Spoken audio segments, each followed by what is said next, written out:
issues.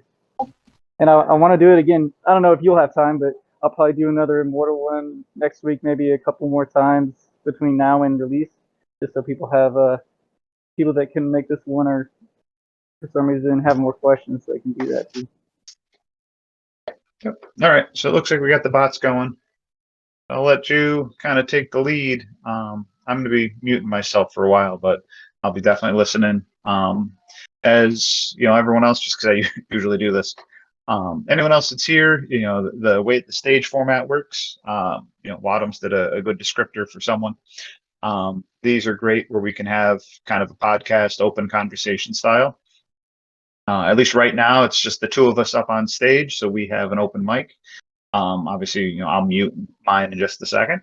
The rest of you in the audience, it's either listen only, or if you want to join in, ask a question, join the conversation, there is a button at the bottom of the screen to raise your hand. By all means, you can do that, and then Wadums and I can move you up on stage at that point in time to ask. Otherwise, there is the text chat or the Campfire chat. On the left-hand side, I can see Sturba and Dark Knight are already in there, you know, chatting away. So if you guys want to ask a fast question, you know, maybe you can't unmute yourself or whatever, you can certainly use that. Otherwise, as you know, Wadum and I were just kind of saying for the benefit of the recording, you know, this is the Immortal discussion. You know, what's it like to be an Immortal, what that exactly looks for to help answer some of those questions based on experiences. Tomorrow, I'm going to lead one for the Shadows as a counterpart. And depending on feedback and questions, you know, and even just getting more and more people, Wadum's just saying, you know, maybe we can do this again down the road. This is very similar, you know, probably in context like the campfires that we've been doing. You know, and it tends to lead to some very good conversations. Again, this is all driven by you guys, either questions that we see in the server or information that we happen to have. So at least at this point in time, I'll turn it over to you, Wadums. I'm going to mute myself. If you have any questions, you know, by all means, just call out to me and I will jump back in. I got to make my voice some sandwiches. All right, sounds good, Red. So guys, we'll give it one more minute. Looks like there's about 20 of y'all here now, but there was 48 signed up. So we'll give it just one more minute and then we'll go ahead and get started. So, and if you just joined, as Red said, you can either raise your hand to speak if you have a question, or you can text it in the Campfire chat, and we'll be monitoring that as well. So, whichever you feel most comfortable with, that'll work. Okay, we'll go ahead and get started. So I want to start off with thanks everyone for coming. And I know there's been a lot of news coming out lately with the whole Hellzone, Realm of Damnation, and there's exciting stuff coming out about that. There's also been stuff that's been data mined lately about warrants and possible servers and how many servers per region. But that's not what this session is for. I imagine Red will schedule as he normally does with any breaking news. He always schedules a separate campfire for that. So try to keep the questions pertaining to Immortal only, because RedOctober will be holding a shadow session tomorrow. And then again, we'll also be doing probably a couple more of these between now and release date. So we'll get started. I'm not going to go into the lore of Immortal vs. Shadow. There's plenty of videos that do that. You can also read about it online. So what we're going to try to do here is give you an idea of the requirements, the expectations of being an Immortal. How much time is needed? Do you need to keep up with World Paragon level or Server Paragon level? How much do you need to grind in a day to have like a good combat rating? So we'll try to answer all that here, and then y'all can chime in at any point by raising your hand or speaking in the Campfire chat. All right. So to start off, you'll be leveling You do not access this until you get to, you do not access Shadow versus Immortal until you get to Billifin, which is at the end of Billifin, when you complete your final quest in Billifin, there will be a quest that leads you to the arena, which is the open world PvP area. And at that point is when you will be introduced to Shadow and Immortal. And then at level 41 is when you start heading down that path. It will start off with, I believe, Immortal stuff. And they'll teach you all about that. Yeah, starts with Immortal. So level 41, they'll start teaching you about that. And then once you finish the Immortal side of it, they'll go and they'll teach you about Shadow.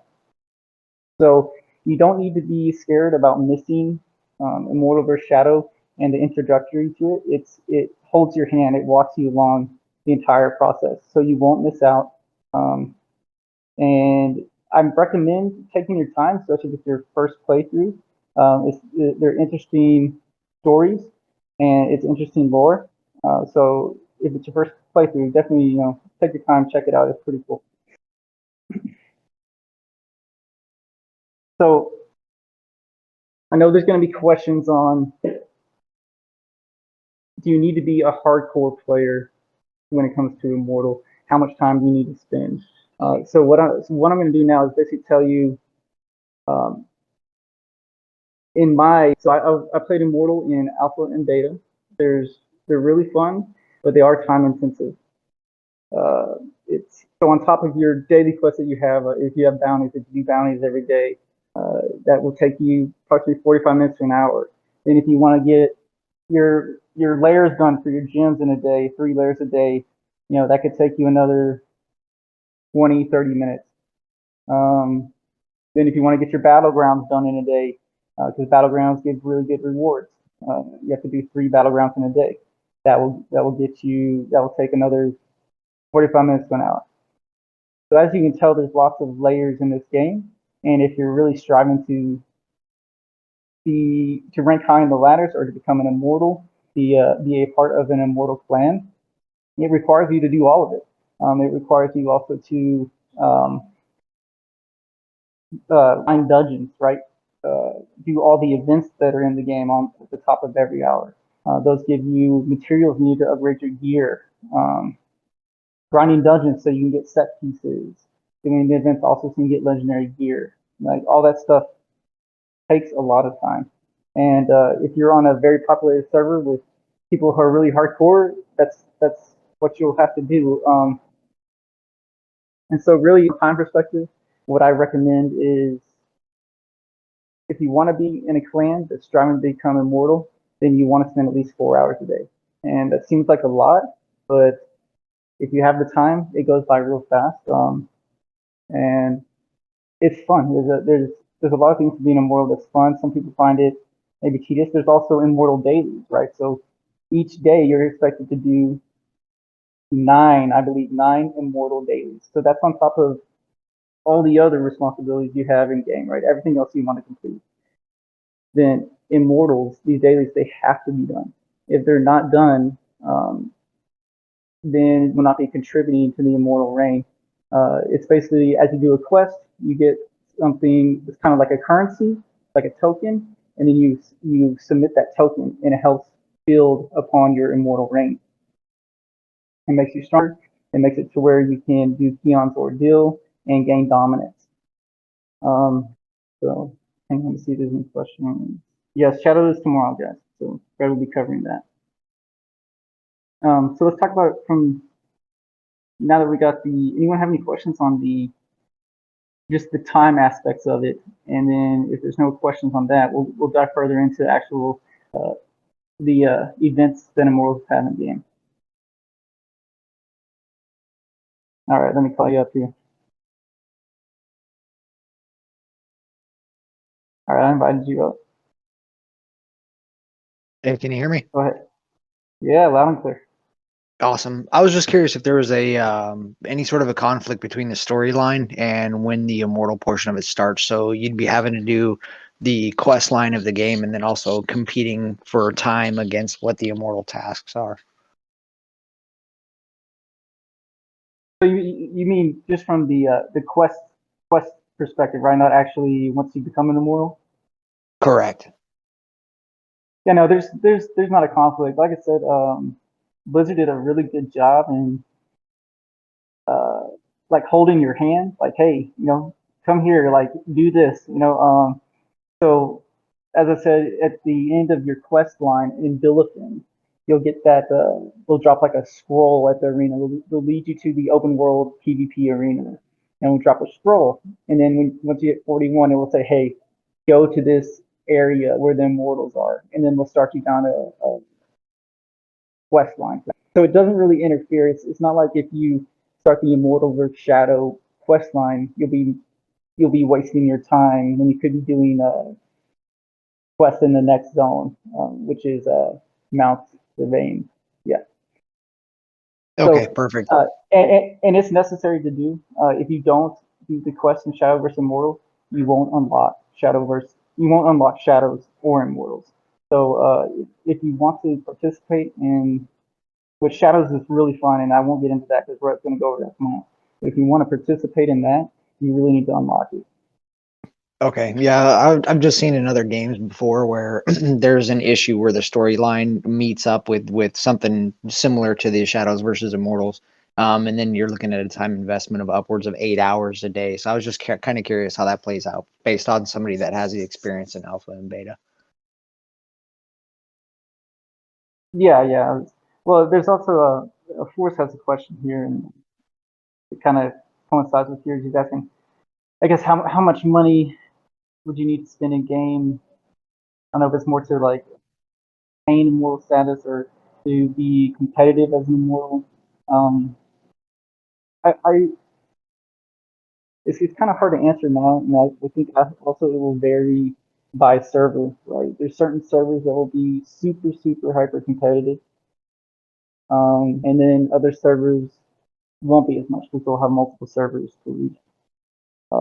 But it's really up to you. Of course, there's gonna be huge spenders that will drop, $5,000 in the first week. But that's very few people. There's gonna be very few people, usually paying for a car. You could buy a car versus dropping money in Immortals. So there can be very few people like that. So most Immortals will not spend that much money, but the majority of Immortals will spend probably have the battle pass, probably buy the boons and the treasure troves, and maybe they'll spend some money on some legendary gems. But they're not going to be dropping thousands of dollars a week for the most part. So really, I think the main thing for you as an immortal, sure, you need to get those spend a little bit of money, but for the most part, grinding is very essential, especially dungeons for the sets, doing all your events to upgrade your gear. Because one thing people don't realize is that every 10 levels, every 10 Paragon levels, you access a new tier of gear. So say that your gear could say your Paragon level 30, and your gear can roll like 20 to 30 strength. Well, as soon as you gain 10 levels of Paragon, you hit level 40, now your gear can roll 20 to 40 strength. And then when you gain another 10 levels, now it can roll 20 to 50 strength. So you can see where I'm going with this. It's good to keep up with the Paragon levels. And also gear has the ability to roll legendary.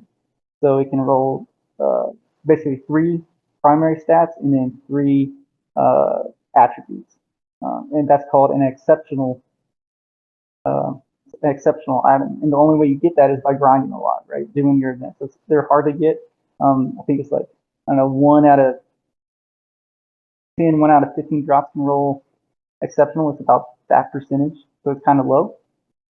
When I was grinding, really, I would see one of the exceptional items maybe once a day, more like once every couple of days. So as you see, grinding is an important component of it, and it will make up. If you're not a huge spender, spending $1,000 a week, it will make up for some of that, some of the sending issues.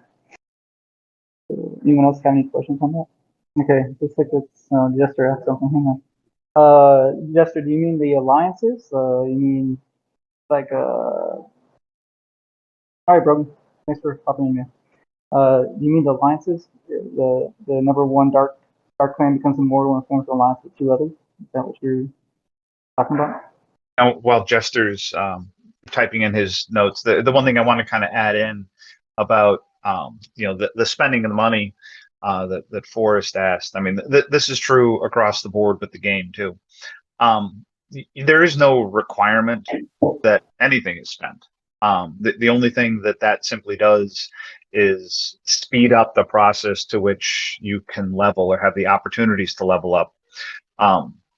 So it's one of those that, and this is true through the whole game. Like you could be you could absolutely be a free player in the Immortals. But what's going to be true is either one, your reign is going to be very short because you will be overthrown the next time there's a cycle, or you're going to have a bunch of people in your clan that are whales to kind of carry you through with the Rite of Exile. And it's one of those that the other thing that I also see with the reign is it's also designed to be overthrown every couple of weeks. Like that's actually the mechanic of the way that the Immortals work. So it means you're always going to be chasing, and if you want to retain that reign, you're really going to need a mechanic to speed up, to keep pressing. So if you're a free to play player, instead of grinding 8 hours a day, you may need to be playing 12 hours a day and really, really pressing, or supplement that play time with power, with purchasing power. And it's one of those that's not a requirement of Immortal, but that's just a requirement of I want to keep pressing and I want to retain, my lead. But again, also realize that especially in production, counter to what Wadums and I experience in alpha and beta, there's going to be far more people trying to overturn the Immortals each cycle, because at least the servers that we were on probably won't be at the same capacity. So that's the other side, at least from things I look at, that you're going to have, if you are the top player, you're going to have to really be pushing to keep that reign, if that's the desire that you have as a collective. Yeah, that's absolutely right.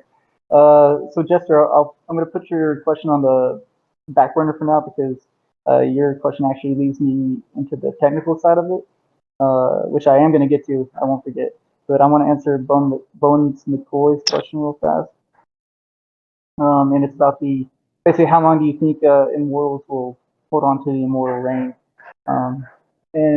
For the first set of Immortals, it's essentially it's a race to who gets to be the number one dark clan the fastest, because in the Rite of Exile it will be a clan versus, or the top 10 dark clans versus NPCs. So it's an easily winnable battle, and then from there the rank lasts 4 to 5 to 6 weeks. But then after that, the normal rotation will be anywhere. I mean, it could be as little as 2 weeks. There's going to be so many people, so many clans, vying for the Immortal spot that I'd say anywhere from 2 to 4 weeks would be a regular rotation of the new clans overturning the cycle. So that should answer your question, Bones. And then Jester, we'll go here. So it's going to be there's a event that is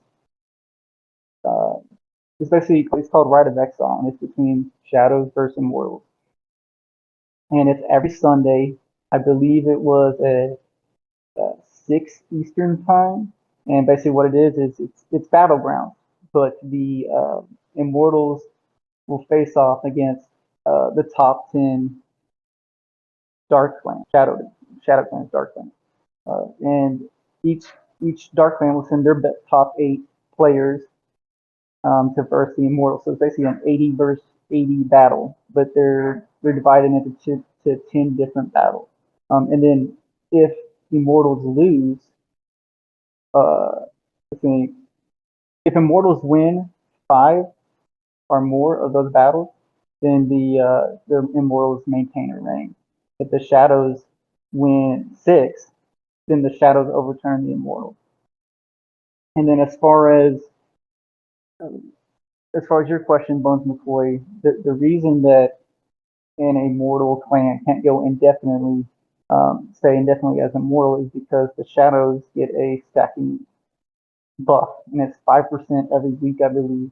And it's just it basically is designed. Blizzard has designed it to where the rank can't be indefinite. At some point, the shadows will just be too powerful for the immortals. Even if the immortals are all wells, like the top wells in the world in one clan, it won't matter. Eventually, they'll get them returned.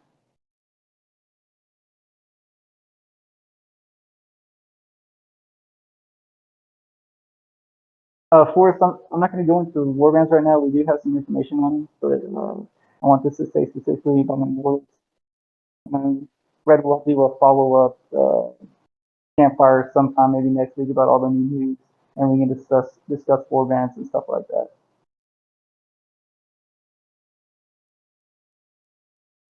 Okay, so now we'll talk more about the. Let's say that's all the questions for now. So we'll talk more about the technical side of Immortals. So once you transition from once the Dark Clans win in the Rite of Exile, they will overthrow the Immortals. And from that point on, the #1 Dark Clan will become, whoever was the leader of the #1 Dark Clan will become the reigning Immortal. And then that clan will make an alliance with 2 other clans to join the Immortals. Now, we're still not sure, if it hasn't been said. Wyatt has mentioned that there's going to be 100 people in clan, but we know that there actually is still conversations being had on if it will be 100, if it will be 150 people in clan. And honestly, we don't even know how many clans will be in that alliance. They said 2, but they may expand it. All we know is they're still discussing it. So basically, we have to, be flexible. Things are subject to change. So anyway, once you become an immortal, the immortal clan leader will select 4 lieutenants. They help keep everything organized. They help get people ready for Rite of Exile. And the main function of becoming an immortal and doing those 9 daily quests is to turn in a currency, and that currency is used to unlock Keon's Ordeal. Keon's Ordeal is basically a 48-player raid. It's where you have to pay to unlock it, and as you go in, there's 4 bosses. So you split up into groups, and then you take down the bosses. If you defeat the bosses, you're considered successful. You get a chest. Usually there's a legendary piece that drops from that, and then they have a lottery system, which basically you have a chance. It's like gambling. You have a chance to get a headpiece, a chest piece, but that doesn't mean they are exceptional pieces or really good. It's all luck of the draw, and that's also how you increase your dominance. So each time you do Keon's Ordeal, or a certain amount of times, you can unlock a next level. It's like a tier, like tier 1, tier 2, tier 3, tier 4. I think it goes up to tier 5. I'm not sure. But each time you unlock a new tier of Keon's Ordeal and you complete it, you become more powerful as immortals. So essentially, each week you hang on to the immortal reign, you do become more powerful, but the shadows will eventually catch up to you. And then that also leads me into the raid the vault. That's that money that you're getting from the 9 dailies, immortal dailies. That's all stored in your vault. There's also you also get items from completing Eldorus that are stored in the vault as well. Gear, legendary gear, and there is good gear. And they also in the vault for a week, and then at the end of that week, the immortals and lieutenants can essentially distribute that gear to the rest of the members of the immortals. Now, the point of the shadows in Raid the Vault, as an immortal, you have to defend Raid the Vault, because the shadows the entire time are trying to steal your money, right? And that money is how you unlock the key on ordeal. So it's bad for it also steals gear as well. The shadows can steal gear. So there's been points where I selected a piece of gear. I'm like, oh, this piece of gear is in Raid the Vault. This is a really big upgrade for me. I'm gonna select this gear, and then just to go in the next day and find out that the shadows raided the vault and the shadows were successful, and now I don't have that piece of gear anymore. It disappeared. Uh, so there is a big incentive for Immortals to defend the vault. That's basically what helps you maintain the reign the longest. It helps you get better gear, and it helps you do key on ordeal. And as a beta, the vault was it was a poorly designed system. There's no queues. So you basically have to just sit there and click on the vault over and over and over again until you finally got in. But now there's a queue system, or I believe they mentioned there's a queue system being implemented for the Raid the Vault. So you'll just be able to queue, and then you'll be able to go out into the open world and continue doing whatever you were doing. If you were doing bounties or stuff like that, you can still do it. So that's a very good change that they implemented. Joel, you're ridiculous, Steve.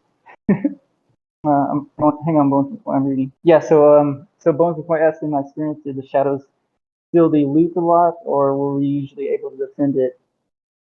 So the thing about it is, multiple groups of shadows can be in the vault at the same time, just in like different instances. So you could have they group up as a group of four, and then they'll go in. The shadows will go in into the vault, and then another group of shadows, a group of four, will go in and enter a vault, but in a different instance. So it'll be like Shadow Vault 1, Shadow Vault 2, Shadow Vault 3, and so forth. So you can have a lot of groups of shadows simultaneously raiding the vault. So as a mortal, it is hard because there's only we don't know how many mortals there may be. It could be 450, it could be 300, it could be 500 immortals on a server with 5,000 shadows, maybe 10,000 shadows. We're not sure yet. So it is hard, and as an immortal, you'll constantly have messages popping up on your screen saying the vault is being raided, and then you basically will click on that message, and it will sign you up in the queue, and you can go defend the vault. So yeah, but there are going to be the shadows will be successful, but hopefully you can get most of them so they won't steal all the currency and loot.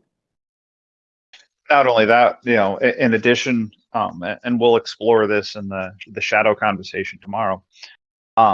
Not every vault that a shadow participates in will an immortal,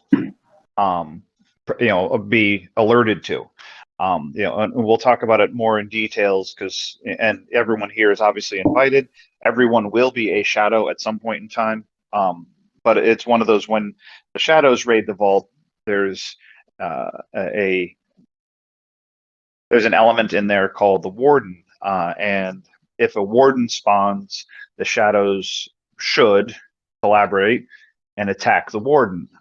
If the warden notifies the shadows, then the shadows raid the vault. It is 100% possible that shadows may go in, and every time a warden spawns, the warden is taken down, and the shadows go all the way through the vault, and the immortals don't know it. I mean, because essentially the shadows will cat burgle the vault, and only when the warden trips it are the immortals made aware. So it's one of those. It goes back to like what Wadums was saying, and the other question about gear, that you are always wanting to do your Elder Rifts to be putting good gear in there, so that even if the shadows take it, there's still something left over on the bone. There's some meat left over for you guys if you're in the Immortals. Because it's one of those. It's 110% possible that the shadows will go through, and we'll talk further. But the shadows can also have a buff that will reduce the number of wardens, eliminate odds of eliminating a wardens on a floor, which again just makes it that much harder for the immortals to be maintain their reign. Like it's designed, sadly, it's designed for the immortals to fail eventually. But while you're there, you're reaping a lot of rewards for all the work you're putting into it. Yeah, exactly. Yeah, Red will go into more details on that tomorrow for all y'all shadows. It seems like a lot of y'all in here are shadows, but that's to be expected. As I stated, Immortals, it is it's fun, but it is a different type of player. You have to have a little more time. You have to make sure you have time for those nine daily quests. You have to make sure you have time to raid the vault, or well, defend the vault from the shadows. The Keon's Ordeal, it's a really neat event. Whenever is organized and the Immortal leader opens it up, it's fun to participate, but it definitely requires more time. I think I've covered most of the aspects of Immortals. Hopefully, you'll have a decent idea of the time investment. So now I'm just going to open the floor. If anyone has any questions, you can write in or you guys can ask in chat. Let's see if Bones throws out another question. He's full of questions for us. You like going off topic, buddy.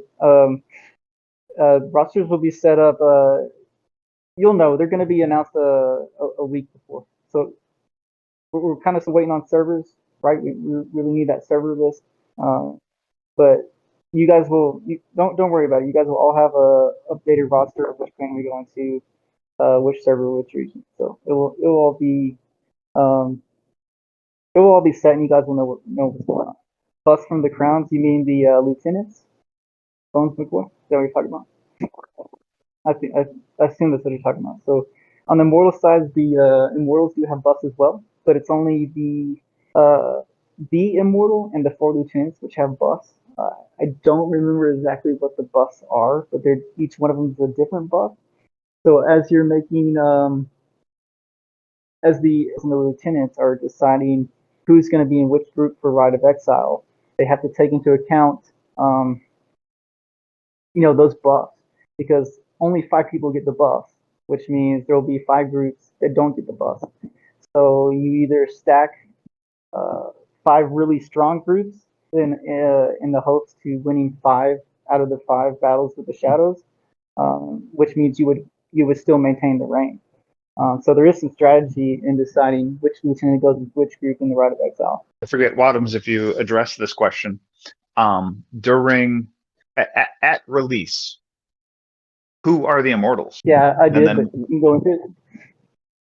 And then what does that mean for the first players that actually go to be the Immortal? Kind of a stacked one. I don't know if you... Yeah, go ahead. Yeah, so Dark Knight asked a question. It's a pretty good one, and Red, jump in here and say what you think too. But Dark wants to know how do Immortals of our clan family, how will they be different? And he said, will the Shadow clans help the Immortal clans, or how will that work?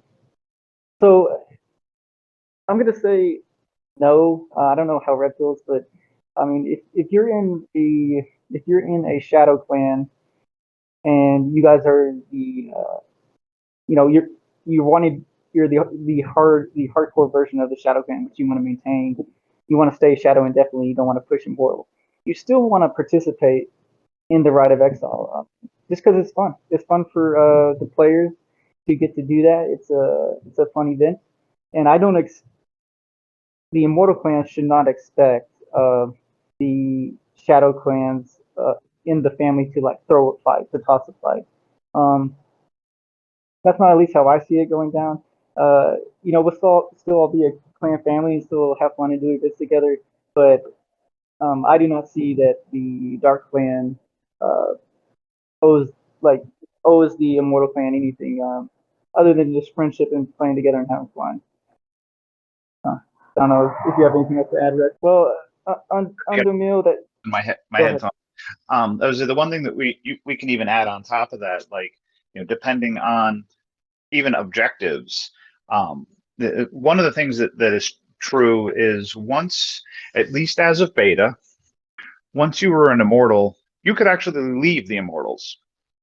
You didn't have to stay there, and we actually saw a lot of that where people were ascended into the immortality or were invited into the Immortals, and then at some point in time they decided, you know what, this isn't for me for whatever reason, and they could leave voluntarily, and then they could remain as an adventurer or join up in the shadows. So it's one of those, like, kind of to the other question that you'd asked of, well, what about the really good shadows that want to help? Well, we can decide what to do, in the end. But like if the really hardcore shadow people really want to try Immortal once, then that's fine. It's one of those, like, maybe we'll only be doing a couple of the events, defend the vault a couple times, and the rain ends 2 weeks down the road. It's fun to do. I mean, it's one of those, like, I'll be the first to say, anyone that sees me in chat on the topic, I'll be shadows for life, because, like, to me, that's where the most fun was. That's the play style I liked the most. Camping out at defending the vault was not something that I found appealing, but it obviously has its trade-offs. And it's one of those that if we had people that assisted the people that are gunning for Immortals, and you decide a week afterwards, I don't want this, I want to go back to doing the Shadow Clans, the Dark Clan, then that's fine. When we can make those arrangements, to have you move out of the Immortals and hook up with one of our other clan families, and even then, like, as far as being a shadow, you can be in the top 10 and help the ones that are gunning for Immortals and not be in the Immortals. It's one of those, from what we've seen so far, 10 dark clans or 10 dark houses would compete, but only one would actually become Immortal, and then they would ally with 2 other clans as of beta. We don't know exactly at release how that's going to work, but it might be similar. And the people that got invited up, they don't even need to be one of the dark clans that participated in the right. It could have just be a friendly group. The little pool of guppies that you work with, and where all the whales went for Immortals. You could absolutely pair up, ally however you wanted. So there's a lot of Nemo kept putting in, and I kind of agree. There was a lot of, like, politics that might be going along. I could be the head group trying to get the Immortals, and I could say to Nemo's team and Echo's team, hey guys, I need you to support me so I can win all the dark clans in the Rite of Exile. And I could say I'm going to help you get into the Immortals, and then once I become the Immortal, I could do whatever I want. Like, there was no real transition of power other than the top dark house became the Immortal clan. At least from some of the things that we saw. So it's one of those. There's some customization, that you could kind of do around that. And if you didn't like the Immortals, at least so far, you could switch down and do something different. Yeah. So Dark Knight, your question, what do you lose if you were a shadow and become Immortal and then wanted to go back to your Dark House? So once the reign ends, once the Immortal reign ends, at least according to, at least since beta, you're going to lose all ranks anyway, right? So a Dark Clan will still be a clan, but all the Path of Bloods you did, all the ranks that you achieved, like Whisperer and all that, that will go away. And there will be like a week transition time, I think it's about, where the Immortals don't have to worry about the shadows. They just go about their business doing immortal dailies and stuff. And then Dark Clans will open up again after, I think, 4 or 5 days. And then from that point, you can start doing, Raiding the Vault, Path of Blood, and all that from the shadow side. So you don't really lose anything. Like, if you were to become Immortal and drop out, the rank on, but you join the clan again and start building from there. Yeah, and you're right, Undermill. That's also one of the reasons why I've seen a lot of mentions of people wanting to maybe go like a West Coast server, Central server, East Coast, maybe split up the clans. but we don't think that's a good idea. Same for the EU. The whole point is to have multiple clans on the same server. That way you can help each other out. That way you can transition to, if you want to try Immortal for a little bit, you can transition into the Immortal clan. If Immortals is it's a grind and it's it's making you tired, it's starting to feel like more of a job, you transition back down to the Shadow clan or a very casual Shadow clan. So that's a good thing about having all the clans on one server. I don't we haven't discussed it a lot, but in my opinion, I don't think it would be a good idea to start like to split the player base as of now. Maybe that's something like down the future when we just have a really huge SE family clan base, then that may be something that could be considered. But as of now, that's not on the table. So anyone else have any questions specifically about Immortal? What about you, Salmosi? I know you're striving to be immortal. So is there any questions you have about the immortal reign specifically? Now we have a few more people chat. Oh, that is the thing. You can't read 24/7. The vault actually closes 10. I don't remember, but you can basically only raid the vault during the day, and then there's certain times of the night where it's not raid. So I guess it's a strategy for some, for people, midnight owls, but it won't work, unfortunately.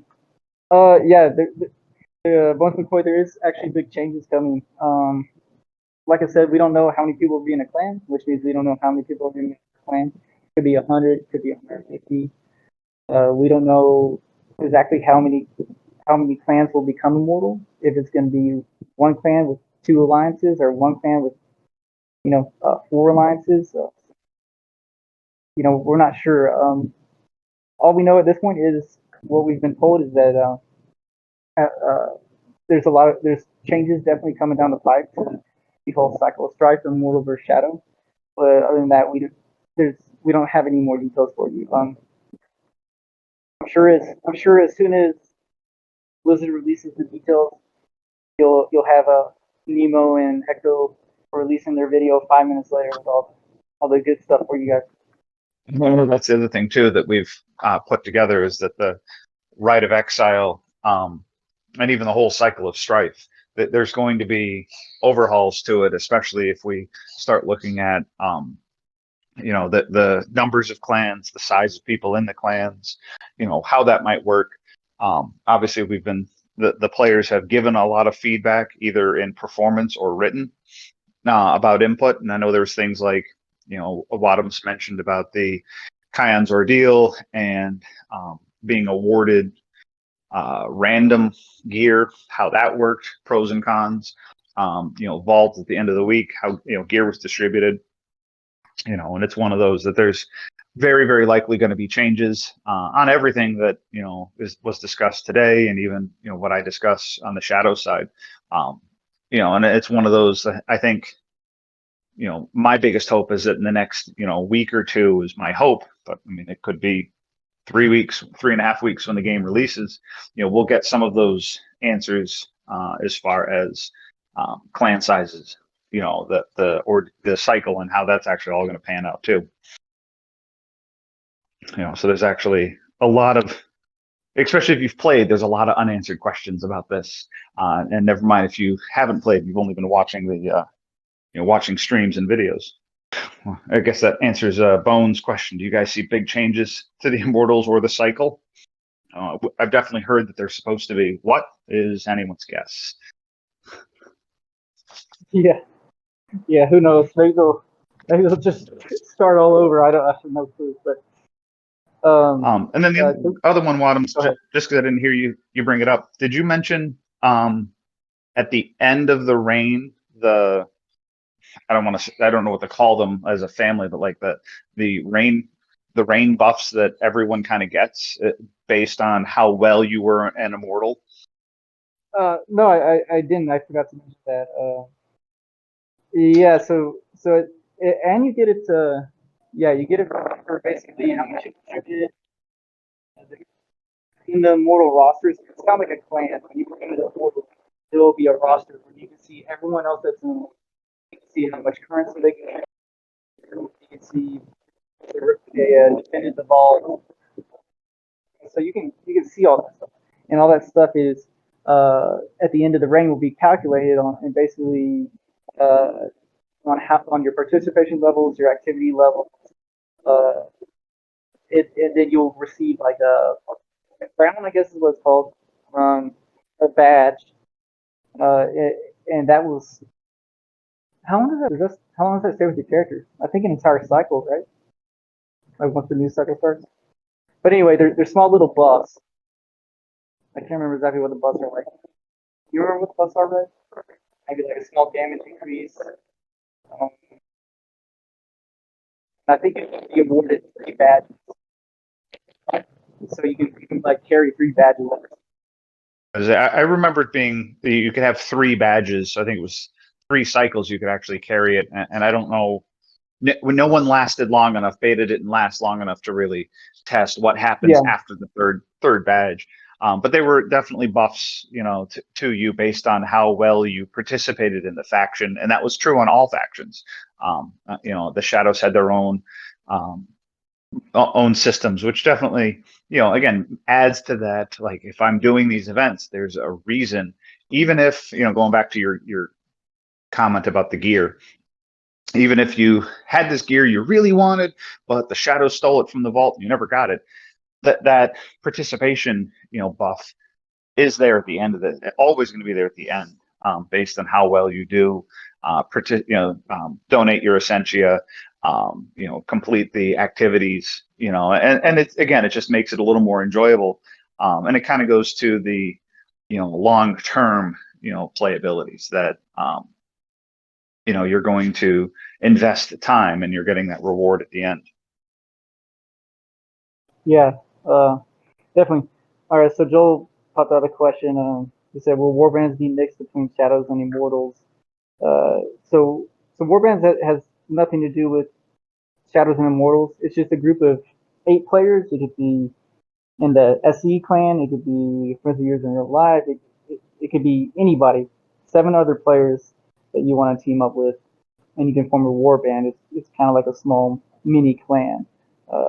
And so it doesn't matter if you're Shadow or Immortal, and there will be benefits to being in a warband. But so it's really up to you. And then he asked, "Are we encouraging similar groups to play together?" Yeah, definitely. Except for Joel, I don't want Joel in there. But yeah, so you want to play with like-minded people in your warband. I don't want to stray too far from the immortal topic. But yeah, people with similar play times, people with similar goals, that's who you would want to be in your warband. Okay, so we're starting to stray from the topic. I think everyone's gotten all they need from the Immortal discussion. I'll answer this last question by Lynette, unless anyone else has anything, and then we'll go ahead and wrap it up. So Lynette asked, will organized events at the clan level, will there be organized events at the clan level or special activities regularly? So in beta, there was nothing in game, like as far as clan structure goes. Achievements, or if you run with a group of clan members, you get special rewards. So that wasn't set up in the game, but they have mentioned that they want to create more of the social aspect in clans specifically. So we think there is changes in game coming for clans, as far as achievements and doing stuff together. But moreover, there will be clan events and activities specifically just for Scrappy Echoes. Just fun events we can do together. And it will be organized. It'll be fun. But I don't want to go into more detail on it. Nemo will actually be putting out all that stuff is ready, and we know that. I'll wait for Nemo to. All right. Well, thanks for stopping by, guys. I hope it was informative. If you guys need anything else or have any questions, you can always ask in chat or DM us. Red and me are always to talk with y'all and respond and answer to the best of our ability. And then just another reminder, Red will be having the Shadows event tomorrow, and he'll be discussing everything from a shadow perspective. And that event is at, what time is it, Red? 1 o'clock? Yeah. Yeah, it'll be 1 o'clock Eastern. You can catch RedOctober. Say in 24 hours. Yeah. So if that's it, thanks for coming, and I'll talk to y'all in chat.